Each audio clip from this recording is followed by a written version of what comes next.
മീഖാ പ്രവാചകന്റെ പുസ്തകം 7-ാം അധ്യായം 18-ാം വാക്യത്തിൽ ഇപ്രകാരം പറയുന്നു: എന്തെന്നാൽ അവിടുന്ന് കാരുണ്യത്തിൽ ആനന്ദിക്കുന്നു.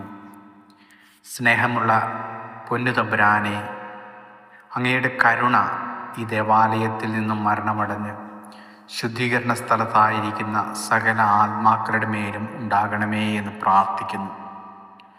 പരിശുദ്ധവും പരിപാവനവുമായ ഈ ദേവാലയത്തിലൂടെ സഞ്ചരിച്ച അവരുടെ പാദങ്ങളെ നിത്യപ്രകാശത്തിൽ സഞ്ചരിക്കുവാനിടയാക്കണമേ. ദേവാലയത്തിൽ നിന്റെ സ്തുതിഗീതങ്ങൾ കേട്ട ഇവരുടെ കാതുകൾ, കർത്താവേ, നിന്റെ ശിക്ഷാവിധിയുടെ സ്വരം കേൾക്കാതിരിക്കട്ടെ.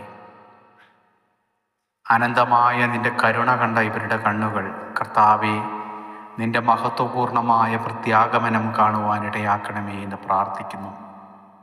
ഈ ദേവാലയത്തിൽ നിന്നും മരണമടഞ്ഞ് ശുദ്ധീകരണ സ്ഥലത്തായിരിക്കുന്ന സകല ആത്മാക്കളെയും, ഇവിടെ ശുശ്രൂഷ ചെയ്ത് കടന്നുപോയ വൈദികരുടെയും സിസ്റ്റേഴ്സിൻ്റെയും ആത്മാക്കളെയും കർത്താവേ, നിന്റെ കരുണയ്ക്ക് വേണ്ടി അങ്ങയുടെ സന്നിധിയിലേക്ക് സമർപ്പിക്കുന്നു.